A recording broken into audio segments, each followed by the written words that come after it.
بسم الله الرحمن الرحيم.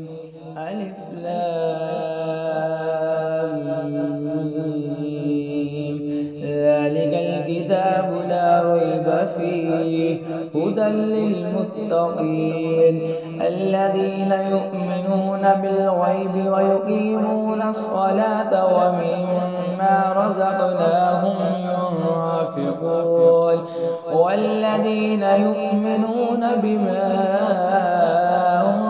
أنزل إليك وما أنزل من قبلك وبالآخرة هم يوقنون أولئك على هدى من ربهم وأولئك هم المفلحون. إن الذين كفروا سواء عليهم أنذرتهم أم لم تنذرهم لا يؤمنون. ختم الله على قلوبهم وعلى سمعهم أبصارهم غشاوة ولهم عذاب عظيم.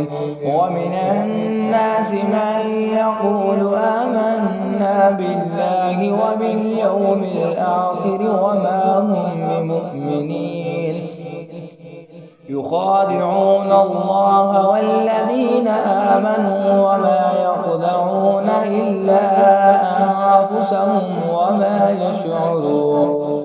في قلوبهم مرض فزادهم الله مرضا ولهم عذاب أليم بما كانوا يكذبون. وإذا قيل لهم لا تفسدوا في الأرض قالوا إنما نحن مصلحون ألا إنهم هم المفسدون ولكن لا يشعرون. وإذا قيل لهم آمنوا كما آمن الناس قالوا أنؤمن كما آمن السفهاء ألا إنهم هم السفهاء ولكن لا يعلمون.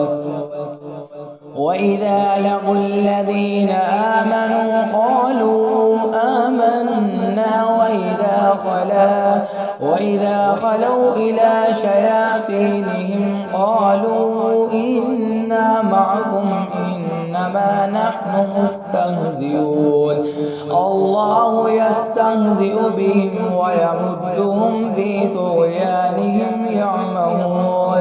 أولئك الذين اشتروا الضلالة بالهدى فما ربحت تجارتهم وما كانوا مهتدين.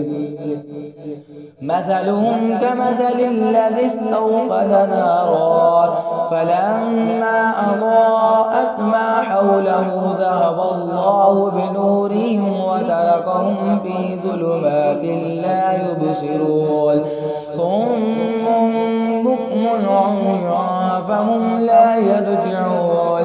أو كصيب من السماء فيه ظلمات ورعد وبرق يجعلون أصابعهم في آذانهم من الصواعق حذر الموت والله محيط بالكافرين.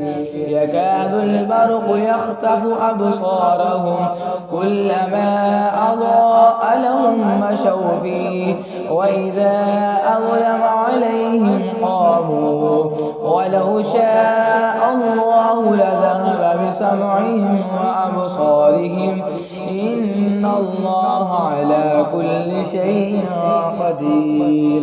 صدق الله العظيم.